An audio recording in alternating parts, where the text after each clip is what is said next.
Hello students, अब हम Wheatstone सेतु के संतुलन के लिए आवश्यक प्रतिबंध या आवश्यक शर्त क्या है इसको ज्ञात करना सीखेंगे। ओके, तो लास्ट हमने सेतु जो है इसके सिद्धांत के लिए जो अरेंजमेंट है, जो व्यवस्था है या सर्किट डायग्राम कह सकते हैं, इसे हमने बनाना सीखा और सिद्धांत के बारे में चर्चा करी। अब हम सेतु की संतुलन अवस्था के लिए प्रतिबंध ज्ञात करेंगे। इसके लिए सेतु में सबसे पहले हम धारा किस प्रकार वितरित होती है इसको ज्ञात करना सीखेंगे। तो सबसे पहले हम क्या करते हैं, सेल कुंजी को दबाते हैं। ओके, सबसे फर्स्ट पॉइंट क्या किया हमने, सेल कुंजी को दबाया। उसके बाद हम क्या करते हैं, धारा मापी कुंजी K2 को दबाते हैं, उसको प्रेस करते हैं।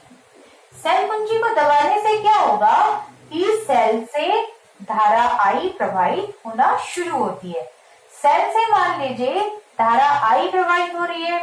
ओके, यहाँ पर सेल से निकलने वाली धारा या सेतु को मिलने वाली धारा है I। अब ये धारा जो है A बिंदु पर जाकर दो भागों में बढ़ जाती है। आप देखिए यहाँ पर धारा I पहुंची, ये दो भागों में बढ़ गई। एक भाग प्रतिरोध P में से और दूसरा भाग प्रतिरोध R में से प्रवाहित होगा। तो हम मान रहे हैं कि धारा I के दो भाग, I1 भाग प्रतिरोध P में से और I2 भाग प्रतिरोध R में से प्रवाहित हो रहा है।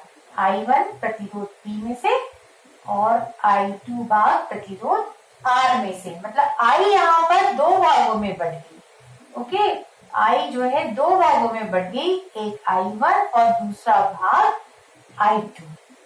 अब यहाँ पर I1 भाग बिंदु B पर पहुंचता है। ये I1 जो धारा है वो बिंदु B पर पहुंचती है। अब देखिए यहाँ पर बिंदु B पर ये फिर से दो भागों में बढ़ रही है। एक भाग धारा मापी में से जाएगा और दूसरा भाग प्रतिरोध Q में से जाएगा। ठीक है, ओके। तो एक भाग जो है I1 का एक भाग धारा मापी G में से प्रवाहित हो रहा है। तो सपोज हम ये समझ रहे हैं कि I1 जो है इसमें से I1 में से IG भाग, मान लीजिए I1 जो है 100 है, तो 100 का मान लीजिए 40 एम्पियर इधर प्रवाहित होगी, तो बची 60, यानी कि 100 माइनस 40 इधर जाएगी। समझ रहे हैं आप लोग, मान लीजिए 100 एम्पियर है तो यहाँ से 40 एम्पियर इधर आ रही है, तो शेष 100 माइनस 40 प्रतिरोध Q में से जाएगी। तो हम क्या कर रहे हैं, 40 एम्पियर, इसकी जगह हम क्या लिख रहे हैं, IG। तो I1 में से IG भाग, I1 में से IG भाग प्रतिरोध G में से, यानी कि धारा मापी में से प्रवाहित हो रहा है। तो शेष कितना बचा, I1 में से IG निकल गया, तो शेष कितना बचेगा, I1 minus IG। Okay, I1 minus IG, जो शेष भाग है I1 माइनस IG वो प्रतिरोध Q में से प्रवाहित होगा। समझ रहे हैं आप लोग, I1 यहाँ पर पहुंची तो I1 का IG जो भाग है, I1 में से IG भाग निकलकर धारा मापी में से प्रवाहित हुआ और बच रहा है शेष I1 माइनस IG प्रतिरोध Q में से प्रवाहित होगा। ठीक है, ओके, इतना आपको समझ में आया। फिर से एक बार हम इसको रिवाइज करते हैं। सेल जो है इससे धारा I दो भागों में बढ़ गई, I1 भाग P में से प्रवाहित हुआ और I2 भाग जो है वो प्रतिरोध R में से प्रवाहित हुआ। I1 B बिंदु पर जाकर फिर से दो भागों में बढ़ती है। I1 में से IG भाग निकल गया, वो धारा मापी में से बह रहा है, तो शेष बचा I1 माइनस IG, वो प्रतिरोध Q में से प्रवाहित होता है। और यहाँ पर देखिए D बिंदु पर, ये अब D बिंदु की चर्चा करते हैं हम। D बिंदु पर दो धाराएं आ रही हैं, एक धारा I2 इधर से आ रही है और IG धारा इधर से आ रही है। किरचॉफ के प्रथम नियम से हम क्या जानते हैं कि संधि की ओर आने वाली धाराएं धनात्मक होती हैं। तो ये दोनों धाराएं संधि डी पर मतलब बिंदु डी पर आ रही है धारा I2 और IG दोनों जुड़ जाएंगी, ये हो जाएंगी I2 प्लस IG और ये धाराएं जो है प्रतिरोध S में से प्रवाहित होगी। प्रतिरोध S में से प्रवाहित होने वाली धारा होगी I2 प्लस IG। अब हम आते हैं संधि D पर। संधि D पर देखिए कौन कौन सी धाराएं आ रही है। इधर से धारा आ रही है I1 माइनस IG, ये धारा आ रही है, और इधर से आने वाली धारा है I2 प्लस IG। ये दोनों धाराएं यहाँ पर मिल रही है तो ये दोनों धाराएं भी जुड़ जाएंगी और ये धाराएं जुड़ जाएंगी दोनों। देखिए यहाँ पर इसको जोड़ दीजिए, I1 माइनस IG में ये धारा जोड़ दीजिए तो ये हो जाएगी plus I2 plus IG। Okay, ये आपका जुड़ करके हो गया, मतलब यहाँ पर ये वाली धारा होगी I1 माइनस IG, ये धारा होगी और इधर से आने वाली धारा ये होगी। ये दोनों धाराएं जुड़ जाएंगी और दोनों धाराएं जुड़ रही तो देखिए यहाँ पर IG हो गया कैंसिल, बचा I1 प्लस I2 और इस प्रकार से I1 प्लस I2 यहाँ पर कितनी धारा बच रही है I1 प्लस I2, यहाँ पर बचने वाली धारा होगी, इसका टोटल हो गया I1 प्लस I2 और इस प्रकार से I1 प्लस I2 मीन्स धारा I, यहाँ पर देख लीजिए धारा I दो भागों में बटी थी I1 और I2। तो इस प्रकार से यहाँ पर बिंदु C पर आकर के I1 प्लस I2 यानी I हो जाती और इस प्रकार से I धारा पुनः सेल के ऋण सिरे में प्रवेश करेगी और इस प्रकार से पूरा धारा वितरण या सर्किट कंप्लीट हो गया। एक बार बहुत फास्ट मैं बता रही हूँ, धाराएं I1 इधर गई, I2 इधर गई, I1 में से IG भाग इधर गया, शेष I1 माइनस IG इधर आया। यहाँ पर दोनों धाराएं मिल रही है I2 प्लस IG, प्रतिरोध S में से प्रवाहित हो रही है। फिर यहाँ पर ये दोनों धाराएं I1 माइनस IG और I2 प्लस IG ये दोनों जुड़कर बन जाती है I1 plus I2 means I और ये वापस ऋण सिरे में प्रवेश करती। इस प्रकार से सर्किट कंप्लीट हुआ और ये धारा वितरण हो गया। और इसके बाद में हम यहाँ पर इक्वेशंस बनाएंगे किरचॉफ सेकंड लॉ से। इसको प्लीज नोट कर लीजिए, जो मैंने समझाया है इसको राइट डाउन किया है। ओके,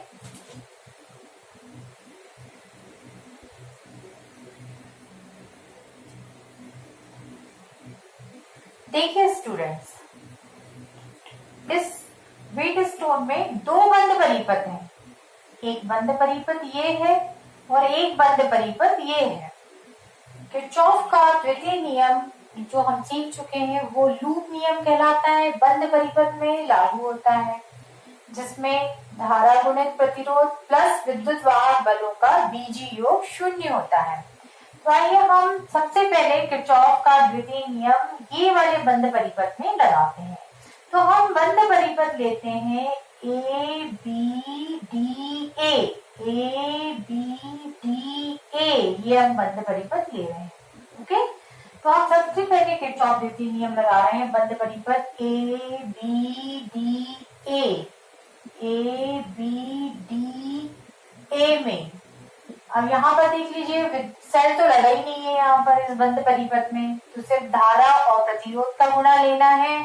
धारा की दिशा में चलते हैं तो धनात्मक और धारा के विपरीत दिशा में यदि हम चल रहे हैं तो ऋणात्मक। ओके, तो यहाँ पर देखिए A से जब हम B चल रहे हैं तो धारा कितनी है I1, प्रतिरोध कितना है P, धारा गुणित प्रतिरोध, और यहाँ धारा की दिशा में चल रहे हैं A से B, तो इसलिए I1 इंटू P, IR जैसे लेते हैं वैसे हो जाएगा यहाँ पर I1 धारा और प्रतिरोध दोनों का गुणा धनात्मक होगा क्योंकि हम धारा की दिशा में चल रहे हैं। अब हम B से D चल रहे हैं, धारा भी B से D प्रवाहित हो रही है यहाँ पर, तो ये भी प्लस होगा, धारा गुणित प्रतिरोध, तो धारा है IG और प्रतिरोध का मान है कैपिटल G, ये भी प्लस होगा। अब हम चल रहे हैं D से A, यहाँ सर्किट कंप्लीट हो रहा है, बंद परिपथ कंप्लीट हो रहा है D से A। अब देखिए धारा इस दिशा में प्रवाहित हो रही है हम धारा के विपरीत चल रहे हैं, इसलिए धारा गुणित प्रतिरोध ऋणात्मक लेंगे। तो धारा गुणित प्रतिरोध, यहाँ धारा है I2 और प्रतिरोध है R, इसको हम ऋणात्मक लेंगे और सेल तो लगे ही नहीं है, इसलिए बीजी योग कितना हो जाएगा, 0। तो ये हो गया आपका इक्वेशन नंबर 1। अब हम दूसरा बंद परिपथ लेते हैं, दूसरा लूप लेते हैं, बी सी डी बी, ये वाला ले रहे हैं हम यहाँ से यहाँ पूरा कंप्लीट, पूरा बी सी बंद परिपथ ले रहे हैं हम बी सी डी बी में। इसमें जो चौका द्वितीय नियम लगा रहे, बी से सी चले यानी धारा की दिशा में चल रहे हैं, तो धारा गुणित प्रतिरोध धनात्मक होंगे। धारा है I1 माइनस IG और ये प्रतिरोध Q में से प्रवाहित हो रही है, तो ये भी धनात्मक होगा। अब हम चल रहे हैं C से D, धारा इस दिशा में चल रही है, हम धारा के विपरीत चल रहे हैं C से D, तो धारा गुणित प्रतिरोध यहाँ ऋणात्मक होंगे। तो यहाँ पर हो गया धारा है I2 प्लस IG और प्रतिरोध है S, ये ऋणात्मक होगा। अब हम D से B, फिर से धारा इधर चल रही है, हम धारा के विपरीत चल रहे हैं D से B, तो धारा है यहाँ पर IG और प्रतिरोध का मान है G, और धारा के विपरीत चलने के कारण धारा गुणित प्रतिरोध ऋणात्मक लेंगे, सेल लगा नहीं है और इनका बीजी योग के चौक के द्वितीय नियम से कितना होता है, 0। ये हो गया इक्वेशन नंबर 2। अब यहाँ पर बच्चों समझिए थोड़ा सा, यहाँ पे जो चारों प्रतिरोध लगे हैं इनमें ये दोनों प्रतिरोध अनुपाती प्रतिरोध कहलाते हैं, P/Q आएगा, अनुपाती प्रतिरोध क्या कहलाते हैं, अनुपाती प्रतिरोध। और अज्ञात प्रतिरोध है S, यहाँ पर लगाया जाता है अज्ञात प्रतिरोध, और उसके बाद R जो होता है ज्ञात प्रतिरोध होता है, इसी को ही समायोजन प्रतिरोध कहते हैं। ये अनुपाती प्रतिरोध हो गए, ये अज्ञात प्रतिरोध हो गए जिसका मान निकालना है, और ये ज्ञात प्रतिरोध, मतलब R के मान को हम परिवर्तित कर सकते हैं, परिवर्ती प्रतिरोध होता है। इस प्रकार परिवर्ती करते हैं कि धारा मापी में विक्षेप कैसा हो जाए, 0 हो जाए, IG की वैल्यू कितनी हो जाए, 0 आ जाए। हम इसको समायोजित करके देखते हैं कि धारा मापी में विक्षेप 0 हो गया है, तब सेतु संतुलित अवस्था में हो जाता है। तो यहाँ पर हम क्या कर रहे हैं, प्रतिरोध R को इस प्रकार समायोजित करते हैं कि धारा मापी में धारा IG 0 हो जाए, यानी कि धारा मापी में विक्षेप 0 हो जाए। तो इस प्रकार से हम समीकरण 1 और 2 में IG का मान कितना रख देंगे, 0। तो चलिए समीकरण 1 में देखिए IG का मान 0 रखते हैं, तब क्या होता है, यहाँ पर हो गया I1P, ये IG का मान 0 रखा, ये पूरी राशि क्या होगी, 0। अब बच रहा है minus I2R is equal to 0। इसको पक्षांतर कर दीजिए तो हमारे पास बचेगा I1P, पक्षांतर कर दिया तो ये हो जाएगा I2R। इसको हम इक्वेशन A नाम दे रहे हैं, इक्वेशन A। अब आइए समीकरण नंबर 2 में IG का मान 0 रखेंगे, यहाँ पर देखिए 0 रख दिया तो ये बचता I1 इंटू Q, यहाँ पर समीकरण 2 से, सॉरी लिख दिया है मैंने, समीकरण 1 और 2 में IG बराबर 0 रखने पे यहाँ पे रख दिया, तो यहाँ पर बच रहा है I1 इंटू Q, क्योंकि इसकी वैल्यू क्या रख दी हमने, 0। यहाँ पर भी माइनस IG की वैल्यू 0 रख दी, तो बच रहा है माइनस I2 इंटू S। यहाँ ये वाली टर्म पूरी 0 हो जाएगी IG के कारण, तो इज इक्वल टू हो गया 0। ओके, इसको भी पक्षांतर कर दीजिए तो ये हो जाएगा यहाँ पर I1Q is equal to I2S। ये हो गया समीकरण नंबर B। अब क्या करिए, समीकरण A में B का भाग दे दीजिए। समीकरण A को, समीकरण A डिवाइडेड बाय समीकरण B कर दीजिए। देखिए आंसर आ जाएगा आपका संतुलन अवस्था का प्रतिबंध, संतुलन अवस्था का प्रतिबंध हो जाएगा। सॉरी, यहाँ पर है समीकरण A I1P is equal to I2R और इधर का लेफ्ट साइड है I1Q और इधर है I2S और इस प्रकार से I1 कैंसिल, I2 कैंसिल और ये हमको मिल गया संतुलन अवस्था के लिए प्रतिबंध P/Q is equal to R/S। ये हमारा सेतु की संतुलन अवस्था का प्रतिबंध हमको प्राप्त हो गया। P/Q is equal to R/S। इसको आपस में आप बदल भी सकते हैं, तो आप या इसको ऐसा भी लिख सकते हैं P/में R, Q/में S। P/Q is equal to R/S या P/R is equal to Q/S, ऐसा भी लिख सकते हैं। तो यही सेतु की संतुलन अवस्था के लिए प्रतिबंध है। यही सेतु की संतुलन अवस्था का प्रतिबंध है। संतुलन अवस्था के लिए प्रतिबंध है। संतुलन अवस्था के लिए